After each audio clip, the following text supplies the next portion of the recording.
అన్నకు ఆల్రెడీ చాలా కోపం వస్తుంది. పాటకు పెట్టిన పైసలే బొక్క అంటే ఈ ఈవెంట్ చేసి ఇంకో బొక్క పెడుతున్నట్టు. ఈ పాట పోయినందుకు ఒక 2 నిమిషాలు మౌనం పాటిద్దాం అందరము. ఈ సినిమాలో నేనున్నాను కానీ కనబడే జాగాలో కనబడుతానండి. ఇది సాంగ్ ప్రమోషన్ లేదు, ఈమె యూట్యూబ్ ఛానల్ ప్రమోషన్ లెక్కుంది. అందరికి నచ్చిందా?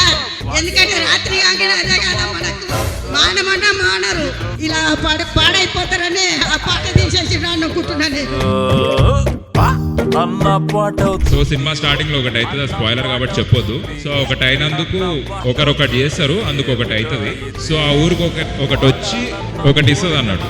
సో దానివల్ల ఆ ఊర్లో అందరూ ఒకటి చేయకుండా ఇంకొకటి చేయాల్సి వస్తుంది. సో సినిమా అంతా ఇంకొకటే కంటిన్యూ అవుతుంటుంది. ఒక పాయింట్ లో ఇంకోటి కాకుండా ఇంకోటి కూడా అవుతుంది. సో దాని నుంచి బయటపడడానికి ఒక్కొక్కరు కలిసి అందరు ఒక్కటై ఏం చేశారు అనేది సినిమా స్టోరీ.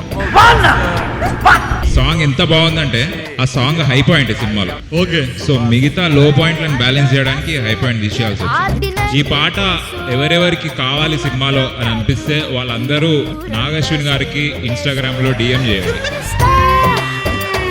చాలా స్పెషల్ ఒకేజన్ అండి. ఒక డిలీటెడ్ సాంగ్ లాంచ్ చేస్తున్నాము. మీరేంటో మీ విధానాలు ఏంటో ఇప్పటికి నాకు అర్థం అవరో బాబు. So the audience want you to dance, మీరు ఏమంటారు? I appreciate the audience want. అందరు ఈ సినిమా చూసి షేర్ చేయాలి, కామెంట్ పెట్టాలి, గంట అయితే కొట్టకండి. I am Yesudas.